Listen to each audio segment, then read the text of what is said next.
സംസ്ഥാനത്ത് വൈദ്യുതി നിരക്ക് വർധനവ് വരുമെന്നും സൂചന.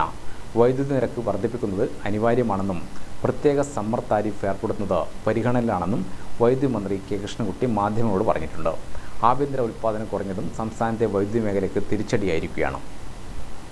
വൈദ്യുതി നിരക്ക് വർധനവ് അനിവാര്യമാണെന്നാണ് മന്ത്രി പറഞ്ഞിട്ടുള്ളത്. നിരക്ക് വർധനവുമായി ബന്ധപ്പെട്ട് റെഗുലേറ്ററി കമ്മീഷൻ തെളിവെടുപ്പ് പൂർത്തിയാക്കിയിട്ടുണ്ട്. റിപ്പോർട്ട് KSEBിക്ക് നൽകിയാൽ ആലോചിച്ച് തീരുമാനമെടുക്കുമെന്നും മന്ത്രി പറഞ്ഞു. ഈ കാര്യത്തിൽ സർക്കാരുമായും ഉപഭോക്താക്കളുമായും ചർച്ച ചെയ്ത് നയപരമായ തീരുമാനമെടുക്കും. ഉപഭോക്താക്കൾക്ക് പോറലേക്കാതെയായിരിക്കും നിരക്ക് വർധനവുണ്ടാവുക. സമ്മർ താരിഫും കൊണ്ടുവരുന്നത് ആലോചനയിലുണ്ടെന്ന് മന്ത്രി പറഞ്ഞു. വേനൽക്കാലത്ത് പുറമേ നിന്ന് വൈദ്യുതി വാങ്ങുന്നത് പ്രതിസന്ധിയാണ്. ഇത് മറികടക്കാനാണ് താരിഫ് പരിഗണിക്കുന്നതെന്നും മന്ത്രി പറഞ്ഞു. നിരക്ക് വർധനവിന് പുറമെ വേനൽക്കാലത്ത് മാത്രമായി പ്രത്യേക നിരക്ക് ഏർപ്പെടുത്തുന്നതാണ് പരിഗണിക്കുന്നത്. രാത്രിയിലും പകലും പ്രത്യേക നിരക്ക് ഏർപ്പെടുത്തുന്നതും പരിഗണനയിലാണ്.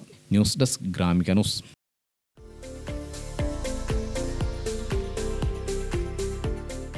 തണൽ agro farm and nursery, Cheruvanchery. ഗാർഡനിംഗ് രംഗത്ത് 1/4 നൂറ്റാണ്ടിന്റെ പരിചയ സമ്പത്ത്. വൈവിധ്യമാർന്ന അലങ്കാര ചെടികളുടെയും കാർഷിക നടീൽ വസ്തുക്കളുടെയും വിപുല ശേഖരം.